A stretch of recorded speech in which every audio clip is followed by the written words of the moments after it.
రోజు ప్రార్థన చేసుకునే వాళ్ళు ఎవరు? హల్లెలూయా చెప్పండి. అబ్బా, ఎంత మంచోళ్ళు అంటే మీరు. ఎంతసేపు చేసుకుంటారు? గంట సేపు చేసుకుంటామమ్మా. అబ్బా, మేము గంట కాదండి, 1 నిమిషం చేసుకుంటాం అన్నోళ్ళు ఉన్నారా అమ్మా? ఎంతండి? అరగంట. ఓకే. ఇంకా ప్రార్థన అండి, అరగంట గంట చేసి ఆపేది కాదు. ప్రార్థన అయిపోదు. ఎడతెగక ప్రార్థన చెయ్యండి. గంట సేపు గట్టిగా చేస్తాం, అరగంట సేపు గట్టిగా చేస్తాం, పావుగంట సేపు స్వరమెత్తి చేస్తాం.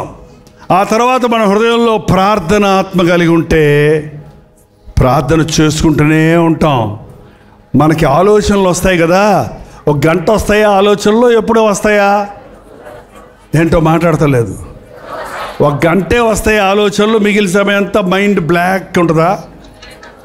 ఆలోచనలు వస్తూనే ఉంటాయి కదా. కొన్ని మంచివి ఉంటాయి, కొన్ని చెడ్డవి ఉంటాయి, కొన్ని కోపతాపాలు, కొన్ని అసూయలు, కొన్ని కక్షలు, కొన్ని తప్పుడైన ఆశలు. ఏంటండి? కానీ ప్రార్థన చేసుకునే వాళ్ళకి ప్రతి ఆలోచన ఏమవుతుందో తెలుసా? ప్రార్థనగా మారిపోతుందండి. ప్రతి ఆలోచనను ఏం చేయాలి? మనం దేవుడితో మాట్లాడుకునే దగ్గర ఉండాలి. మీరింత మంచోళ్ళుగా కనబడ్డారు, కానీ మీకు ఏ కష్టాలు లేవా? లేవన్నోళ్ళు ఎవరుంటే చేయి చూపించండి. శ్మశానానికి వెళ్ళి అడిగితే అక్కడ ఉన్నోళ్ళు లేవని చెప్తారు. ఇక చచ్చినోడికి బాధ ఏముంది? చచ్చినోడు సమాధి దగ్గరికి వెళ్ళి తిట్టు, నన్ను తిడతావే అంటాడా? ఏంటండి? ఆయనకి ఇష్టమైన కూర వండి తీసుకెళ్ళి పెట్టు, అబ్బా అని తింటాడా? ఈ బతుకున్నంత వరకు మనకి కష్టాలు ఉంటాయి. యేసుప్రభుని నమ్ముకుంటే కష్టాలు పోతాయని నమ్ముకున్నాము. కష్టాలు ఉన్నాయంటే అడుగుతుంటారు కొంతమంది. మీరు యేసుప్రభుని నమ్ముకున్నది కష్టాలు పోతాయనా, లేక కష్టాలలో ప్రభువు నాకు తోడు ఉంటాడనా? ఏంటండి? ఉన్నాడా? కరోనా వచ్చిందా మీకు ఎవరికన్నా? చేయి చూపించండి. వచ్చిందా? నాకు కూడా వచ్చింది. వచ్చిందా? చచ్చిపోయామా? వచ్చిన వాళ్ళు చాలామంది ఏమైపోయారు? చచ్చిపోయారు. మనం కరోనా వచ్చినా కూడా దేవుడు తోడై ఉండి స్వస్థపరిచి 4 సంవత్సరాలు 5 సంవత్సరాలు అయిపోయింది. ఇప్పటికీ ఇంకా మనం హాయిగా ఆరోగ్యంగా ఆనందంగా ఉన్నాము. మిగిలిన వాళ్ళేమో అసలు కరోనాయే రాలేదంటాళ్ళు. వాళ్ళు మంచోళ్ళ, మనం మంచోళ్ళమా? వచ్చి తగిన వాళ్ళది గొప్ప, అసలు రాకుండా ఉన్నోళ్ళది గొప్ప? అసలు రాకుండా ఉన్నోళ్ళని దేవుడు ఎక్కువ ప్రేమించాడా, వచ్చి తగ్గించిన వాళ్ళని దేవుడు ఎక్కువ ప్రేమించాడా? మరి వచ్చిపోయింది బతికిచ్చావు దేవా స్తోత్రం అని మేము చెప్పుకుంటున్నాం. మీకు అసలు రానే లేదు కదా. మరి మీరు దేవుణ్ణి స్తుతించారా? స్తుతిస్తూనే ఉన్నారా? ఇది అప్పుడు స్తుతించారా, ఇప్పుడు స్తుతించారా? మీరు అప్పుడు బతుకున్నారా, ఇప్పుడు బతుకున్నారా? బతుకున్నంతకాలం ఏం చేయాలి? మనం స్తుతిస్తూనే ఉండాలి, ప్రార్థిస్తూనే ఉండాలి. తప్పకుండా ఈ లోకంలో ఇవాళ తింటే సాయంత్రం ఆకలేదా? సాయంత్రం 2 ప్లేట్లు తింటే పొద్దున ఆకలేదా? మరి మళ్ళీ ఏ పూటకు ఆ పూట మనకి ఆహారం కావాలి. ఏంటంటే ఏ పూటకు ఏ రోజుకి ఆ రోజు మనకి ఆదాయం కావాలి. ఏ నెలకు ఆ నెల మనకి డబ్బులు కావాలి. కాబట్టి యేసయ్య ఎప్పుడు కావాలి? మనకి రోజు కావాలి. అనుక్షణం మనల్ని కాపాడే దేవుడు ఆయన. మనం కూడా అనుక్షణం దేవుడితో సహవాసము చెయ్యాలి. కష్టం వచ్చినప్పుడు దేవుడు లేడని, మేలు జరిగినప్పుడు హల్లెలూయా అంటే అది క్రైస్తవ భక్తి కాదు. కష్టాలు వస్తాయి, కానీ కష్టాల్లో దేవుడు మనల్ని వదిలిపెట్టడం. మీకు ఎప్పుడన్నా జ్వరం వచ్చిందా? జ్వరం వచ్చినప్పుడు మీ ఇంట్లో వాళ్ళు మిమ్మల్ని ఎక్కువ ప్రేమిస్తారా? జ్వరం లేనప్పుడు ఎక్కువ ప్రేమిస్తారా? జ్వరం వచ్చినప్పుడు దగ్గర కూర్చుంటారా? అన్నం తినిపిస్తారా? అయ్యి తాగు, హార్లిక్స్ తాగు అని ఇస్తారా? బాగున్నప్పుడు ఇస్తారా ఎవరన్నా? కొంతమంది జ్వరం వస్తేనే బాగుంటుంది అనిపిస్తుంది. ఎందుకంటే మా అమ్మ ఎక్కడ కూర్చుంటుంది, నా పక్కనే కూర్చుంటుంది, మాటి మాటికి చెయ్యేసి చూస్తుంది. ఏంటంటే దుప్పటి తెచ్చి తానే కప్పుద్ది, లేచి కూర్చోబెట్టి చక్కగా తినిపిస్తుంది. జ్వరం తగ్గిపోయింది అనుకోండి, మంచం మీద పడుకొని అమ్మ కాఫీ ఇయ్యి, అమ్మ తినిపించంటే ఏమంటుంది, ఏం రోగం నీకు ఏంటండి. మనకి బాధలు వచ్చినప్పుడు ప్రభు ఎక్కడుంటాడు? ఒక తల్లికి అంత ప్రేమ ఉంటే మనల్ని పుట్టించిన, మన కొరకు ప్రాణం ఇచ్చిన యేసయ్య మనల్ని ఎంత ప్రేమిస్తాడంటే, మనం బాధలో ఉన్నప్పుడు, శ్రమలో ఉన్నప్పుడు, ఆకలితో ఉన్నప్పుడు, కన్నీటితో ఉన్నప్పుడు దేవుడు ఎక్కడో ఉన్నాడు అనుకోవద్దు, నీ పక్కనే ఉన్నాడు ఆయన. అందుకనే నీ కన్నీరు తుడుస్తాడండి. మన కన్నీరు, ఎంతమంది కన్నీరు కారుస్తున్నారు ఇప్పుడంటే ఈ రోజుల్లో? అసలు ఎప్పుడన్నా కార్చారు? పోనీ కన్నీటి ప్రార్థన ఉందమ్మా? ఏమన్నా రాసుకుంటారా కన్నీళ్ళు రావడానికి? ఎక్కడి నుంచి వస్తుంది కన్నీరు?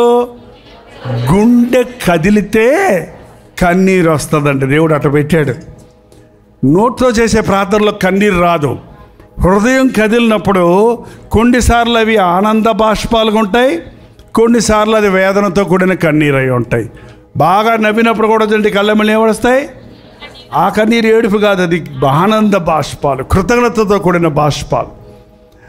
మన కన్నీరు వచ్చినప్పుడు ఇవాళ ఏడవటం లేదండి, ఇవాళ మనుషులు ఏడవటం లేదు.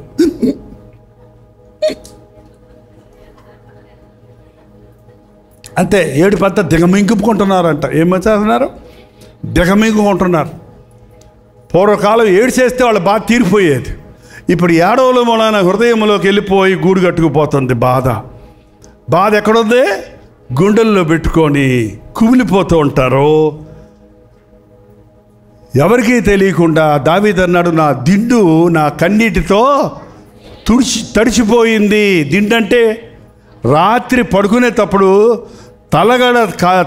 తలగడలో తలకాయ పెట్టి బాధ అంతా తలగడగా చెప్పుకుంటాడంట. ఎవరు చెప్పుకుంటాడు? అది తీరుస్తుందా? అది ఆ కన్నీళ్ళు పీల్చుకుంటుంది కానీ తీర్చదు. కానీ మనం దేవునితో చెబితే మన కన్నీటిని ఆయన తుడిచేవాడంట. చూడండి, మనకి ఇష్టమైన వాళ్ళు ఏడుస్తుంటే ఏడవకు అని తుడుస్తాం లేదండి?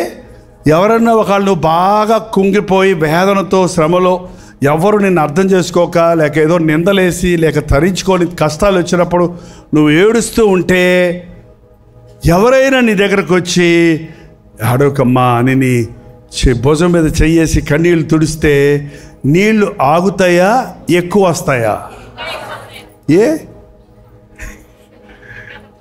ఆగుతాయా, ఎక్కువ వస్తాయా? లోపట ఉన్న బాధ అంతా కూడా ఏమైపోద్ది? అవును అవును అని అన్నీ చెప్పేసుకుంటావు. చూడు, అన్నీ చెప్పేసుకుంటావు.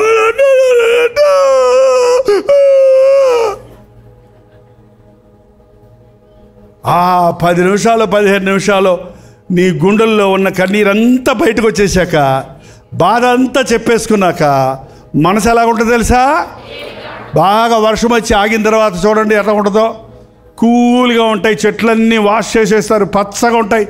అట్లాగా మనకి సేద తీర్చబడుతుంది. అందుకని కన్నీటి ప్రార్థన ఎప్పుడు కూడా ఆధ్యాత్మిక బలాన్ని ఇస్తుంది. ఈ రోజుల్లో చాలామంది క్రైస్తవులు ప్రభు నమ్ముకున్న వారి ప్రార్థన చిలక పలుకుల్లాగా ఉంటాయండి. చిలక పలుకులు అంటే చిలక ఎలా మాట్లాడుద్ది? నువ్వేం చెబితే అది చెప్పుద్ది. అది ఏం చెబితే అంతే గుండెల్లో నుంచి రావటంలా. అందుకనే గుబులు తీరటంలో. అందుకే చింతతో ఇవాళ చాలామంది డిప్రెషన్ అంటారు ఇంగ్లీష్లో. ఏమండి, ఒకలాంటి ఒత్తిడి, ఒకలాంటి బాధ, అది మనసులోనే పెట్టుకొని దాని గురించి ఆలోచించుకొని నన్ను ఇట్టన్నారు, నాకు ఇట్ట జరిగింది, నాకు ఇదయింది, నాకు ఇది ఎందుకయింది, ఇలా ఎందుకయింది, అలా ఎందుకయింది అని నువ్వే బాధపడుతున్నప్పుడు ఏమైపోయింది? నీ గుండె బేజారైపోయింది అంటాం. మన దేశంలో ఏమంటాం, ఇక్కడ మన ప్రాంతంలో ఏమైపోయిందమ్మా? గుండె బేజారైపోయింది, నా గుండె చెదిరిపోయింది, నేను కృంగిపోయాను. కానీ యేసయ్య కృంగిన వారిని లేవనెత్తేవాడు. నువ్వు కృంగిన వేళల్లో యేసయ్యా అంటే నీ కన్నీరు తుడిచేవాడు, నీ గుండెల్లో ఉన్న బాధను తీర్చేవాడు.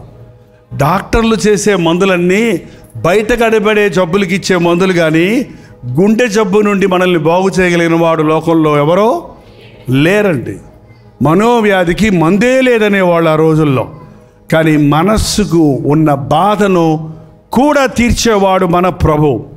మరి మీ బాధలు ఉన్నాయన్నారు కదా, ఆ బాధలు ఎలా తీర్చుకుంటున్నారు? ఒక 5గురు ప్రార్థన అంట. మిగిలిన వాళ్ళు ఎలా తీర్చుకుంటున్నారు? పాస్టర్ గారు ఇచ్చిన కొబ్బరి నూనె ఏంటో, పాస్టర్ గారు అమ్మే కొబ్బరి నూనె, పాస్టర్ గారు ఇచ్చిన కొబ్బరి నూనె మంత్రం ఏం కాదు. అది మీ ఇంట్లో కొబ్బరి నూనె ఉందా? మీకు విశ్వాసం ఉందా? మీకు యేసయ్య గొప్పతనం తెలుసా? నువ్వు నీ ఇంట్లో ఉన్న కొబ్బరి నూనె తీసుకొని విశ్వాసంతో యేసు ప్రభు నామంలో నీ బిడ్డకు రాసి ప్రార్థన చేస్తే దేవుడు నీ బిడ్డను స్వస్థపరుస్తాడు. నువ్వు ప్రార్థన చేసుకుంటే నీకు కావలసిన స్వస్థతను ఆయన ఇస్తాడు. ఎందుకంటే యేసయ్య నామములో మనకు స్వస్థత ఉంది, యేసుక్రీస్తు రక్తములో మనకు స్వస్థత ఉంది. ఆయన పొందిన దెబ్బల వలన మనకు స్వస్థత కలుగుతుంది. రోజు పాస్టర్ గారు పక్క నుండి మీకోసం ప్రార్థన చేయలేరు, కానీ రోజు నీతోనే ఉన్న ప్రభు నిన్ను ఎప్పటికప్పుడు బాగు చేస్తాడు.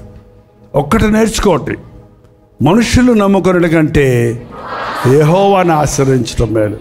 మనుషులకు చెప్పుకోవటం కంటే నీ ప్రభువుకు చెప్పుకోవటం ఎంతో ఉత్తమమైందండి. మనుషులు వాయిదాలు వేస్తారేమో కానీ దేవుడు మనకు వెంటనే జవాబిస్తాడు. కొన్నిసార్లు ఆయన ఎస్ అంటాడు, కొన్నిసార్లు ఆయన నో అంటాడు, కొన్నిసార్లు వెయిట్ అంటాడు. మీ ప్రార్థనలు అన్నిటికీ జవాబులు వస్తాయా? చెప్పేయండి, పర్వాలేదు. మీరు సమాధానం చెప్పకపోతే దగ్గరకు వస్తాను. అన్నిటికీ జవాబులు వస్తాయా? ఎందుకు వినడు కొన్ని దేవుడు? చెప్పండి, మీ ప్రార్థనలు అన్నిటికీ జవాబులు వస్తాయా? ఎందుకని రావు? దేవుడి దగ్గర అయిపోయినాయి ఆ డబ్బులు. ఇప్పుడు చాలామందికి ఇచ్చేసాను స్వస్థత, నేను ఓపిక లేదు. పాస్టర్ గారు కొంతమంది ప్రార్థన చేయమంటే 10 మంది చేసి ఇంక నాకు ఓపిక లేదు, నేను పోతున్నా, ఆనందం లేదని వెళ్ళిపోయినట్టు యేసుప్రభు ఏమైనా ఆకలిస్తుందా? యేసుప్రభు గారు నిద్ర వచ్చిందా? యేసుప్రభుకి ఏమైనా అలసిపోయాడా? మరి ఎందుకు జవాబు ఇవ్వడం? నువ్వంటే ఇష్టం లేదా? వాళ్ళంటే ఇష్టం, నువ్వంటే ఇష్టం లేదా? ఏంటో, ఎప్పుడు యేసయ్య మిమ్మల్ని ప్రేమిస్తున్నాడు అన్నది గుర్తుపెట్టుకోండి. ఎప్పుడు యేసు నామంలో ప్రార్థించండి. పక్క వాళ్ళను చూసి పోల్చుకొని ఎప్పుడు కృంగిపోవద్దు. వాళ్ళు నీకంటే బాగుంటే ఆనందించు, వాళ్ళు నీకంటే పరితాపమైన పరిస్థితుల్లో ఉంటే వాళ్ళ కొరకు నువ్వు ప్రార్థించు. హల్లెలూయా. యేసయ్య బిడ్డలు లోకములో ఉన్న వారి కంటే వ్యత్యాసంగా ఉంటారు. మన యేసు ప్రభువుని లోకం గుర్తించాలంటే మన ద్వారా మాత్రమే అది జరుగుతుంది. కనుక యేసు ప్రభువును నమ్ముకున్నామన్న వాళ్ళందరూ ఎవరిలాగా బ్రతకాలి? యేసు ప్రభువులాగా బ్రతికి గడ్డ పెంచుకొని అంగీ వేసుకోమని కాదు. ఆయనలో ఉన్న ప్రేమ, కనికరం, దయ, జాలి, క్షమాపణ, సహనం, ఓర్పు ఇవన్నీ మానవుడికి సహజంగా లేవు. కానీ ప్రభు రక్తంలో కడగబడినప్పుడు వాటిని మనం పొందుకుంటాం. ఇలా మీటింగ్కి వచ్చినప్పుడు దేవుడు స్పష్టంగా మరింత ప్రత్యేకంగా మిమ్మల్ని దర్శిస్తాడు, దీవిస్తాడు, నేర్పిస్తాడు, బలపరుస్తాడు. కాబట్టి ఆదివారం ఆలయాలకు వెళ్తున్నారా? ఆదివారం మందిరాలకు వెళ్ళే వాళ్ళు చేయి చూపించండి. హల్లెలూయా. లైవ్ చూడొచ్చు కానీ ఇంట్లోనే కూర్చోవడం కాదు. మందిరంలోనికి వెళ్ళి విశ్వాసులతో కలిసి ప్రార్థించాలి, పాటలు పాడాలి, దేవుని సన్నిధిలో ఆయన వాక్యాన్ని ధ్యానించాలి. అప్పుడే మనం ఆధ్యాత్మికంగా బలం పుంజుకుంటాం. ఆదివారం వెళ్తే చాలా, ఆదివారం మందిరానికి వెళ్ళే క్రైస్తవులు చాలామంది ఉన్నారు. అనుదినము దేవునితో సహవాసం చేయాలి. అందుకని అనుదిన ధ్యానం. రోజు టిఫిన్ తింటారా? నాస్తా తింటారా? మళ్ళీ మధ్యాహ్నం తింటారా? మళ్ళీ రాత్రి తింటారా? ఎందుకు? బతకడానికి. మనం భక్తిలో బతకాలంటే, విశ్వాసాన్ని కాపాడుకోవాలంటే, లోక భయాలను ఎదిరించాలంటే, రోగ శ్రమలను ఎదిరించాలంటే ఏం చేయాలి? మనం 3 సార్లు రోజుకు ముమ్మారు మోకాళ్ళను ప్రార్థించాలి. రోజు దేవుని వాక్యం అనే వాక్యము జీవాహారాన్ని వినాలి. దినమంతా వాక్యాన్ని ధ్యానించాలి. అప్పుడు మీ జోలికి అపవాది రాలేడు. మీరు అన్ని విషయాల్లో వర్ధిల్లుతారు. దేవుని యందు విశ్వాసం ఉంచిన వారిని తలగా ఉంచుతాను కానీ తోగ్గా ఉంచనున్నారు. మొదటి వారిగా ఉంటారు కానీ కడపటి వారిగా ఉంటారు. మీరు చేయు పనులన్నిటిలో విఫలతలు ఉండవు, సఫలతలు ఉంటాయి. ఇస్సాకు పంట వేసినప్పుడు 100 అంతలు ఫలం పొందాడు. మీ పంట చేతికి వస్తుంది, మీ కష్టార్జితం మిగులుతుంది, మీరు చేసే ప్రతి పనిలో సఫలత ఉంటుంది. అప్పుడు ఆటోమేటిక్గా మన జీవితంలో, మన కుటుంబంలో దీవెన ఉంటుంది. మన దీవెనను ఇతరులు చూచినప్పుడు నీ దేవుడు గొప్పవాడు, నీ దేవుడు నాకు కూడా కావాలని మన దగ్గరకు మన నోటితో చెప్తే వెంటనేమో కానీ నువ్వు ఆశీర్వదించబడుతున్నప్పుడు, నువ్వు విడిపించబడుతున్నప్పుడు నీ చుట్టూ వచ్చి నీ దేవుడు నాకు కావాలని అడుగుతారు. అటువంటి సాక్ష్యమును మనందరము కలిగి ఉందుము గాక. అందరూ లేచి నిలబడితే ఆశీర్వాద ప్రార్థనతో దయచేసి ప్రతి ఒక్కరూ లేచి నిలబడండి. కింద హాల్లో ఉన్న వాళ్ళు కూడా లేచి నిలబడండి. మాట్లాడుకోవడానికి కాదు, మళ్ళీ చేపల మార్కెట్ పెట్టొద్దు. వెంటనే చేతులు 2 పైకెత్తన్నప్పుడు మాటలు రావు, ప్రార్థన వస్తుంది. నోరు తెరిచి యేసయ్యా నీ గుప్పిలి విప్పయ్యా, నా గుండెను నింపయ్యా, నీ చేతిని చాచయ్యా, నన్ను అభిషేకించయ్యా, నా శరీర బాధలన్నిటి నుంచి నన్ను స్వస్థపరచు. మీ శరీరంలో ఏదైనా బలహీనత ఉంటే ఇప్పుడే అడగండి, ప్రభు స్వస్థపరుస్తాడు. బీపీ, షుగర్లా, థైరాయిడా, ఫైబ్రాయిడ్సా, kidney problem, liver problem, lung problem అని ఎన్ని రకాల రోగాలు ఈ రోజున, జ్వరాలతో, కడుపు నొప్పులతో, తలనొప్పులతో ఎంతోమంది ఈ రోజున బాధపడుతున్నారు. ఎముకల నొప్పులు, మోకాళ్ళ నొప్పులు. యేసు ప్రభు నిన్ను సృష్టించిన సృష్టికర్త నీ శరీరంలోని ప్రతి అవయవాన్ని స్వస్థపరుస్తున్నాడు. ఇప్పుడు ఇక్కడ మీరు నిలిచుండగానే ఆయన స్వస్థపరచు హస్తము మిమ్మల్ని దర్శిస్తుంది. విశ్వసించండి. నన్ను ముట్టేసయ్యా, నా అనారోగ్యం నుంచి నన్ను విడిపించయ్యా, నన్ను ముట్టేసయ్యా, నా కష్టాలు కడతీర్చిన ఆయన, నన్ను ముట్టేసయ్యా, నా కన్నీరు తుడువయ్యా, నీ కౌగిల్లో నన్ను ధైర్యపరిచయ్యా. మనుషులు నమ్ముకొని మోసపోయానయ్యా, లోకాన్ని నమ్ముకొని నష్టపోయానయ్యా. నమ్మదగిన యేసయ్యా, నువ్వు నాకు చాలిన దేవుడవయ్యా. నీవే నా ప్రభుడవు, నీవే నా రక్షకుడవు, నీవే నా స్నేహితుడవు, నీవే నా అండ, నీవే నా బలమయ్యా. నీవుంటే నాకు చాలేసయ్యా. నీవుంటే ఇహమందు కూడా నేను నీ సుఖముగా ఉంటానయ్యా. నీవుంటే ఇహమందు పరమందు కూడా నీతో ఉంటానయ్యా. నా హృదయంలో ఉండేసయ్యా. నిన్ను దుఃఖపరిచే పనులు చేయకుండా, అసూయకు, ద్వేషానికి, అనవసరమైన కోపానికి, పాపానికి చోటు ఇవ్వకుండా నన్ను రక్తమిచ్చి కొన్నావు కనుక నీ సాక్షిగా బ్రతకడానికి సహాయం చేయ్యా. నోరు తెరిచి మీరే మాట్లాడండి. మీ కష్టం ఏదో చెప్పండి. ఇప్పుడే ఒక అద్భుతం జరుగుతుంది. ఇక్కడ పరిశుద్ధాత్ముడు మన మధ్య సంచరిస్తున్నాడు. ఒక కొరత వచ్చావు, ఒక ఆశతో వచ్చావు, ఒక విన్నపంతో వచ్చావు. ప్రభువు విడిపించి పంపించడానికి సిద్ధంగా ఉన్నాడు. ప్రభువు నిన్ను స్వస్థపరచడానికి సిద్ధంగా ఉన్నాడు. నన్ను ముట్టేసయ్యా, నన్ను స్వస్థపరిచేసయ్యా. మళ్ళీ పడిపోతున్నానయ్యా, మళ్ళీ రోగాల పాలవుతున్నానయ్యా, మళ్ళీ సాతాను నన్ను శోధిస్తున్నాడయ్యా. ఈరోజు నాకు విడుదల కావాలేసయ్యా. నన్ను అభిషేకించిన ఆయన. నోరు తెరవండి, ప్రార్థన చేయండి. కొన్ని క్షణాల్లో ఈ సెషన్ అయిపోతుంది. నీవు ముట్టబడాలి, దర్శించబడాలి, దీవించబడాలి. నీవు ఇంటికి తిరిగి వెళ్ళినప్పుడు నీ జీవితంలో దీవెన, నీ శరీరంలో ఆరోగ్యం, నీ కుటుంబంలో సమాధానం ఇవ్వాలని దేవుడు ఆశిస్తున్నాడు.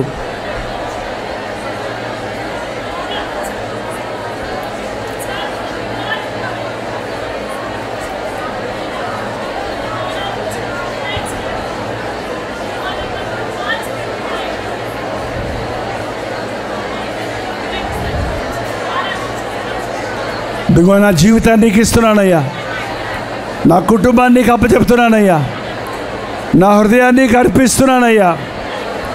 నా ఇంటిలోకి రా నాయనా, నా గుండెల్లోనే ఉండయ్యా, నా బ్రతుకులో నీతో నడిచే భాగ్యం దయచేయ్యా. నువ్వు ఉంటే చాలేసయ్యా. నా కన్నీరు తుడిచేవాడివి, నా కష్టాలు తీర్చేవాడివి, నా కుటుంబాన్ని కట్టేవాడివి. నా బిడ్డలకు రక్షణ దయచేయ్యా, నా ఇంటి యజమానికి రక్షణ దయచేయ్యా. నా తల్లిదండ్రులు అత్తమామలను దర్శించు నాయన. నా రక్త సంబంధాలు యేసే రక్షకుడని ఎరుగునట్లుగా నా భక్తిలో యేసయ్యను చూపించడానికి నాకు సహాయం చేయ్యా. యవ్వనస్తులారా ప్రార్థించండి.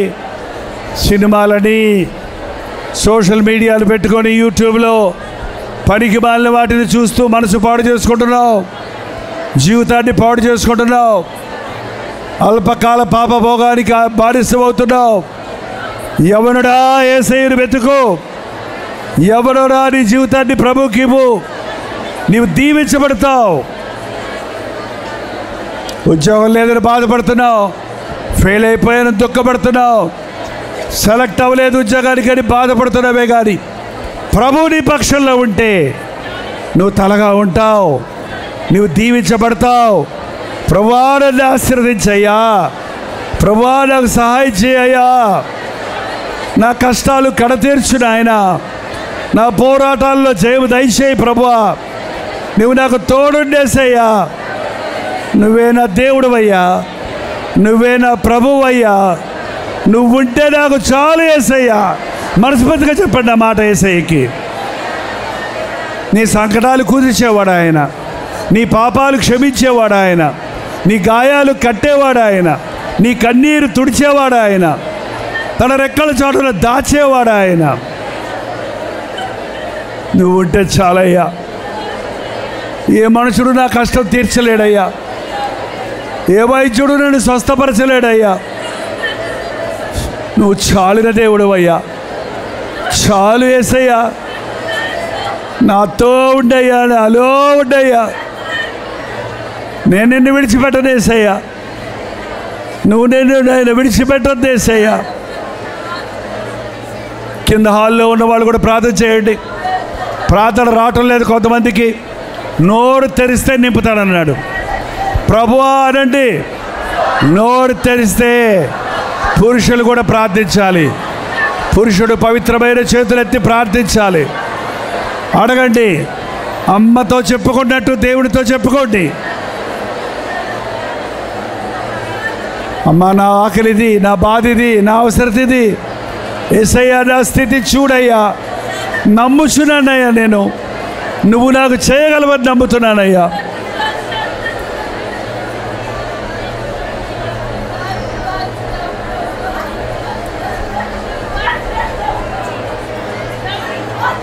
పరిశుద్ధుడా, ప్రేమగల తండ్రి, ఈ తణుకులో నాయన నీ విషయ గెట్టుగెదరకు వందనములు. ఆయా ఊర్ల నుండి, ఆయా ప్రాంతాల నుండి నీ బిడ్డలను నీవు ఆకర్షించుకొని ఈ ఆవరణలోనికి తెచ్చినందుకు వందనములయ్యా. మా భక్తిని స్థిరపరచడానికి, మా మొరలు ఆలకించడానికి, మమ్మల్ని మరింత శక్తివంతమైన విశ్వాసపూరితమైన క్రైస్తవ జీవితాన్ని జీవించడానికి నీ పరిశుద్ధాత్మతో మమ్మల్ని ఒక్కొక్కరిని అభిషేకించము నాయన. ఇంకా ఏ కుటుంబంలో కలహాలున్నాయో, ఏ కుటుంబంలో రోగాలున్నాయో, ఏ కుటుంబంలో రక్షణ లేని వారు ఉన్నారో అట్టి వారి పట్ల ఈ రోజు నుండి నీ అద్భుత కార్యాలు జరిగించము నాయన. ప్రతి విధమైన సాతాను తంత్రమును, ప్రతి విధమైన సాతాను కట్లను నజరుడైన యేసుక్రీస్తు నామములో విడుదల చేయించున్నాము నాయన. ప్రతి రోగిని స్వస్థపరచు నాయన. ప్రతి మానసిక వేదనలో ఉన్నవారిని విడుదల చేయము తండ్రి. ఏ ఇంటిలో సాతాను నక్కినెక్కున్నాడో నజరుడైన యేసుక్రీస్తు నామములో దురాత్మలను పారదోలుచున్నాము తండ్రి. నీ దూతలు కావలి ఉండని అయ్యా, నీ దేవదూతలు మా ఇంటి మీద ఉండని అయ్యా. మా బిడ్డలందరూ రక్షించబడాలయ్యా. నా బిడ్డలు నీ దేవుని రాజ్యంలో గొప్పవారికి ఉండాలయ్యా. నా బిడ్డలు నరకంలో కాలే కట్టెలుగా ఉండడానికి కాదయ్యా నేను కన్నది. నువ్వు ఇచ్చిన బిడ్డలను నీ రాజ్య వారసులుగా చేయడానికి నాకు సహాయం చేయయ్యా అని అడగండి. ప్రభువా మాకు సహాయం చేయయ్యా, మారని మా బిడ్డల కోసం ప్రార్థించడానికి సహాయం చేయయ్యా. ఈరోజు ఈ సన్నిధికి తీసుకొని వచ్చావు. మేము తిరిగి వెళుతుండగా ప్రభువు నాతో ఉన్నాడని, నన్ను విడువను ఎడబాయడు అన్నాడని, నా చేయి పట్టుకొని నన్ను నడిపించేవాడిగా ఉన్నాడని ధైర్యంతో వెళ్ళడానికి సహాయం చేయము, విశ్వాసంతో వెళ్ళడానికి సహాయం చేయము. ఇది మొదలుకొని ఈ ఆవరణలోకి వచ్చిన ప్రతి ఒక్కరూ చేయనిదంతా సఫలమవ్వడానికి, ఇది మొదలుకొని నీ ఆశీర్వాదముతో నడవడానికి, కుటుంబాలుగా ప్రభువుని వైపు తిరిగి పరలోకము కొరకు సిద్ధపడడానికి సహాయం చేయము. రోజు వింటున్న వాక్యాన్ని దినమంతా ధ్యానించి దీవించబడుటకు సహాయం చేయము. తిరిగి వెళుచున్న వారి క్షేమమైన ప్రయాణాలు దయచేయము. రెండో సెషన్లో కూడా నీ సన్నిధినిచ్చి నడిపించమని యేసు క్రీస్తు నామములో అడుగుచున్నాను తండ్రి. మన తండ్రి అయిన దేవుని యొక్క ప్రేమయు, కుమారుడైన క్రీస్తు యొక్క కృపయు, ఆదరణకర్త అయిన పరిశుద్ధాత్మ యొక్క సహవాసమును కూడి వచ్చిన మనందరికీ ఇప్పుడును సదాకాలమును తోడై ఉండును గాక. ఆమేన్, ఆమేన్, ఆమేన్. స్తుతులివిగో నా ప్రభువా, ప్రియమైన నా దేవా, మేలులకై స్తోత్రములు, దీవెనకై కృతజ్ఞతలు. హల్లెలూయా, దేవునికి స్తోత్రం. బెంగళూరు పరిసర ప్రాంతాల్లో ఉన్న వారికి శుభవార్త. ప్రతిరోజు దేవుని వాక్యాన్ని అనేక భాషల్లో వింటున్న మిమ్మల్ని ముఖాముఖిగా చూడాలని, మీకోసం వ్యక్తిగతంగా ప్రార్థించాలని బెంగళూరు వస్తున్నాం. ఏప్రిల్ 10వ తారీఖు మధ్యాహ్నం 2 గంటల నుంచి సాయంత్రం 7 గంటల వరకు ఒకే సెషన్ అండి. మిమ్మల్ని ముఖాముఖిగా చూసి వ్యక్తిగతంగా మీకు ప్రార్థించాలని, దేవుని వాక్యమును ధ్యానించి మనమందరం కలిసి దేవుని సన్నిధిలో ఆనందించాలని ఈ 1 డే గెట్ టుగెదర్ను ఏర్పాటు చేస్తున్నాం. రండి, కుటుంబాలుగా తరలి రండి. ప్రభు సన్నిధిలో మనందరం కలిసి ఆయన వాక్యాన్ని ధ్యానిద్దాం, ఆయన్ని ఆరాధిద్దాం. మరి ముఖ్యంగా మీ సాక్ష్యాలు వినడానికి, మీ కొరకు ప్రార్థించడానికి నేను ఎంతో ఆశ కలిగి ఉన్నాను. సోషల్ మీడియా ద్వారా, టెలివిజన్ ద్వారా వాక్యం వింటున్న మిమ్మల్ని ముఖాముఖిగా చూసి బలపరచాలని ఎంతో ఆశతో ఉన్నాం. తప్పకుండా రండి. సమయం 2 గంటల నుంచి 7 గంటల వరకు బెంగళూరులోని హడ్సన్ కమ్యూనిటీ సెంటర్లో, సిఎస్ఐ కాంపౌండ్లో ఈ 1 డే గెట్ టుగెదర్ జరుగుతుంది. మరిన్ని వివరాలు కావాలంటే 8939393939 నెంబర్కి మీరు కాల్ చేయండి, లేకపోతే మీరు చూస్తున్నటువంటి నెంబర్లకు వాట్సాప్ పెట్టండి, లింక్ మీకు పంపిస్తారు. తప్పక వస్తారు కదా. స్తుతులివిగో నా ప్రభువా, ప్రియమైన నా దేవా, మేలులకై స్తోత్రములు, దీవెనకై కృతజ్ఞతలు.